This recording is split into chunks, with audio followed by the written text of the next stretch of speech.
Welcome once again to another edition of Shelf Life Book Reviews Online. Thank you as always for taking the time to watch my videos. Hopefully you will find them informative, and when you make your book buying decisions, these will help you with your purchases. Now today I'm going to have a little special Shelf Life Book Reviews Online as I am looking at 5 children's books. These are books for younger readers, I would say between the ages of maybe 4 and 9 or so. And they're all 32 pages, so they're not long, and they're full of great illustrations. So these 5 are very highly recommended.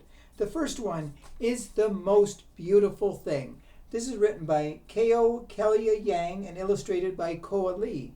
This is published by Carol R. Hoda, and it retails for $23.75. This is a very nice story about a young girl, and her grandmother, who is a Hmong refugee, lives with her, and the family does not have a lot, and the little girl wants a lot of things, but the grandmother tells her that really it's not the material things that matter most, it is a love of family. And the little girl scrapes her money together, and she gets her grandmother, she wants to buy a lot of things, but she just gives her some little mints, and the grandmother is very happy. It's really a good lesson for children that sometimes the most material things and innocent things are what matters most. And the little girl, she wants her teeth straightened, and she goes to her grandmother and mentions that to her. And the grandmother, who is quite old, only has really one tooth left.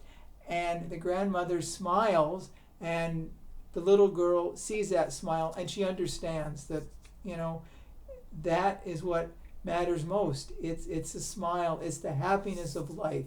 So the illustrations are very well done. I'm not going to show you every page, of course, but they're very well done. They're easy to understand, and children will definitely learn a very powerful lesson of what matters most in life and the world.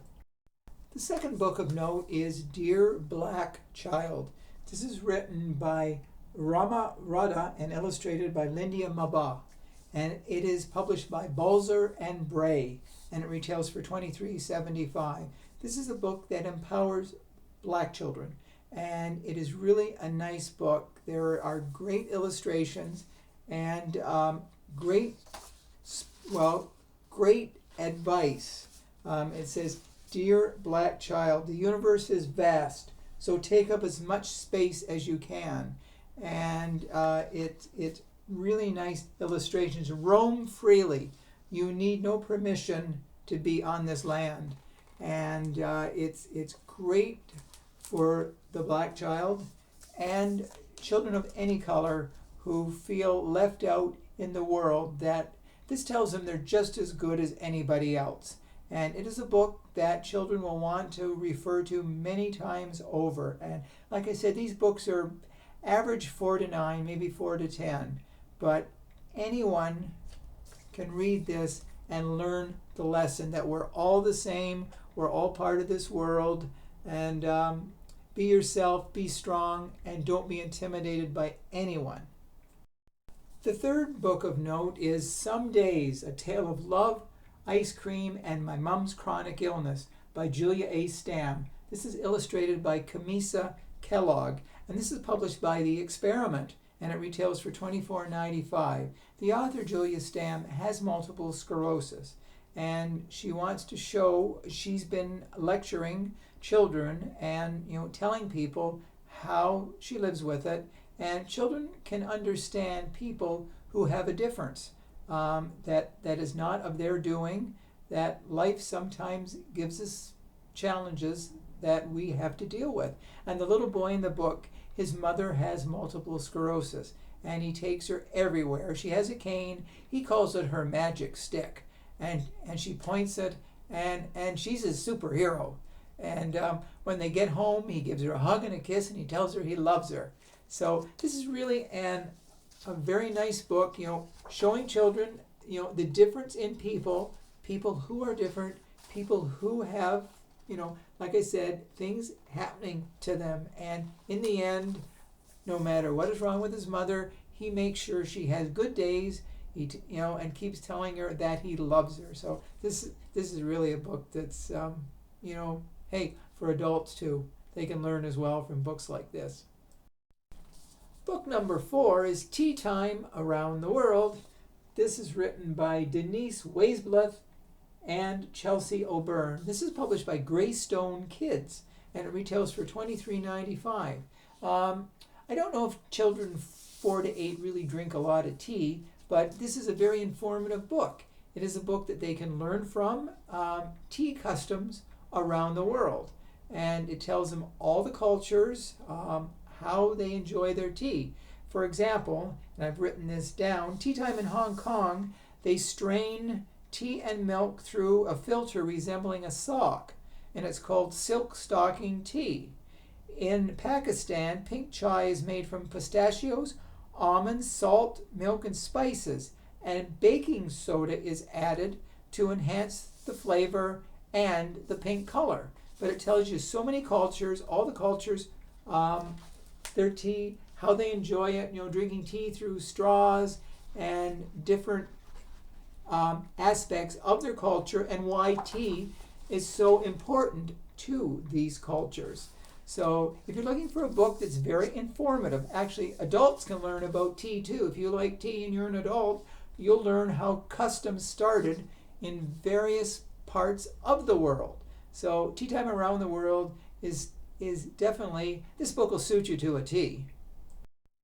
And the final book of note is Eyes That Speak to the Stars by Joanna Ho, illustrated by Dung Ho.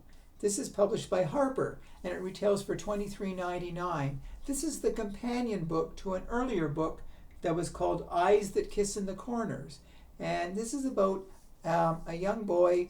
He's at school, and children make a drawing, and they draw the young boy, and one of his classmates has him with slanted eyes. And he's very upset that that's how people look at him. So he goes home to his father, and his father says, your eyes are just like everyone else's. Your eyes see the world the same. It sees the skies the same. It sees the clouds the same. It sees everything. You're all looking basically through, the same sort of eyes. And he goes to look at his little baby brother, Dee, and he says his eyes are the same as his too. So he's quite, excited that they all have the same eyes, and they all look at the clouds the same, they look at the sky the same, they look at the stars the same, and they're really nice illustrations, page by page by page. And this is, another story as well too, with a great moral that, no matter what is on people's faces, if they have different eyes, different colors, we're all the same. And the young boy learns to be proud, to be proud of how he looks and his heritage. So Eyes That Speak to the Stars speaks volume about our humanity. So those are the 5 children's books I wanted to draw to your attention. Hopefully you will learn something from this, and you will agree with me, and you will go out and purchase these 5 books because they're all worthy of your time. So anyways, please let me know if you agree with me. It was a joy to review children's books as a 68-year-old adult. I was moved by a lot of these books. They really still resonate, with me, because when I was young, I loved children's books like these as well. So anyways, until we meet again, thank you for your time. Stay safe, stay sane, stay social distancing, and do stay in touch. See you again real soon. Bye for now.